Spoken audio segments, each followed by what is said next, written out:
सुप्रभात बच्चों। इससे पहले की कक्षा में मैंने आपको कुछ प्रमुख विराम चिन्हों के बारे में बताया था।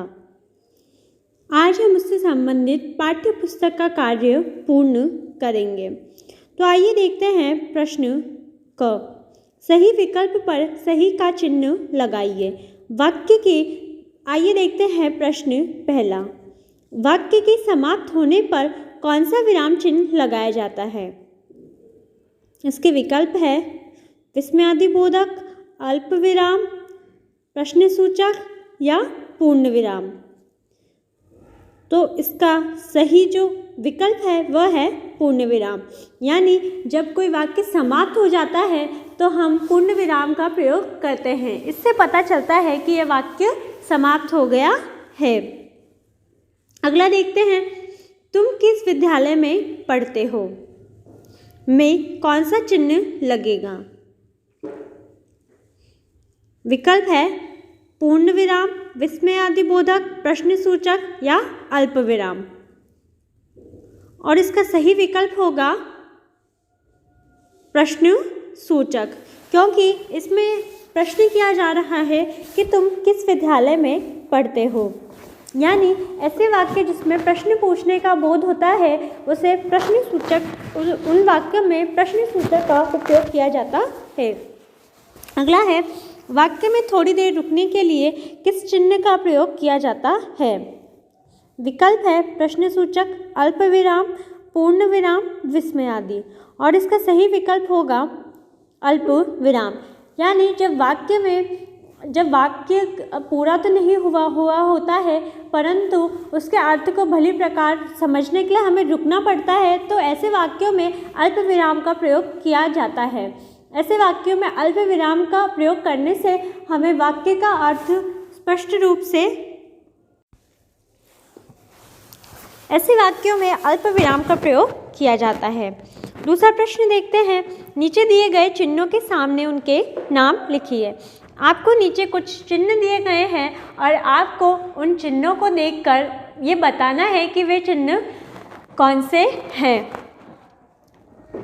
पहला चिन्ह देखिए, पहला चिन्ह हमें पहला चिन्ह हम पूर्ण विराम को दर्शाने के लिए उपयोग करते हैं। तो यह कौन सा चिन्ह हो गया? पूर्ण विराम। दूसरा चिन्ह देखिए, इस चिन्ह का उपयोग हम किसको दर्शाने के लिए करते हैं? प्रश्न पूछे जाने वाले वाक्यों को। तो ये कौन सा चिन्ह हो गया? प्रश्न सूचक। अगला चिन्ह देखिए, अगला चिन्ह कौन सा है? इन चिन्हों का उपयोग हम वाक्य के अर्थ को भली प्रकार समझने के लिए करते हैं। तो ये कौन सा चिन्ह हो गया? अल्प विराम। अगला चिन्ह देखिए, अगला चिन्ह किसका है? विस्मयादि बोधक का। इन चिन्हों का प्रयोग ऐसे वाक्यों में किया जाता है जिसमें शोक, दुख आदि का भाव प्रकट होता है। अगला देखिए प्रश्न ग। निम्नलिखित वाक्यों में आए विराम चिन्हों के नाम लिखिए। इन वाक्यों में कुछ नीचे आपको वाक्य दिए गए हैं और वाक्य के अंत में कुछ चिन्ह दिए गए हैं और कुछ चिन्ह बीच में भी दिए गए हैं। आपको उन चिन्हों को देखकर ये पता लगाना है कि इसके अंदर कौन से चिन्ह प्रयोग किए गए हैं। जैसे पहला वाक्य देखिए, आकाश में तारे चमक रहे हैं, और फिर लास्ट में आपको एक सीधा डंडा सा दिया गया है। तो ये जो लास्ट में चिन्ह दिया गया है कौन सा चिन्ह है? पूर्ण विराम चिन्ह। कौन सा चिन्ह है बच्चों? पूर्ण विराम चिन्ह। आगे देखते हैं, कितना सुंदर भवन है। इसमें हमें किसका भाव, इसमें जब ये बोल रहा है कि कितना सुंदर भवन है तो हमें इसमें एक भाव स्पष्ट होता है।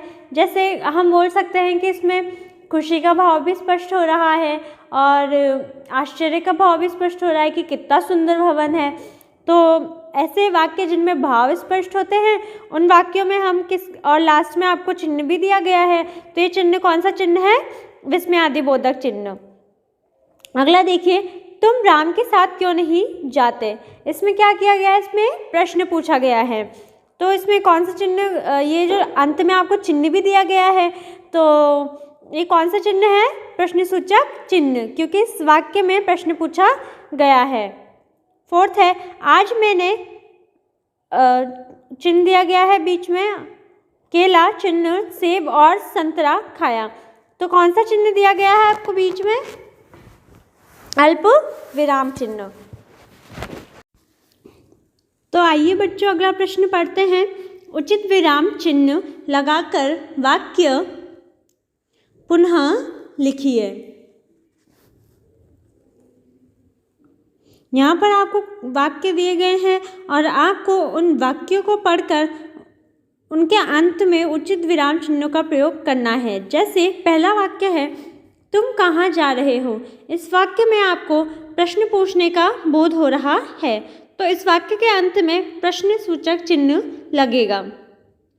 अगला देखिए, रोहन बाजार से दूध, ब्रेड और सब्जी लाया।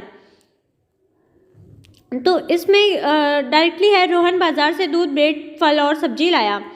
तो इसमें स्पष्ट रूप से नहीं हमें समझ में आ रहा है, क्योंकि इसमें किसी चिन्ह का उपयोग नहीं है।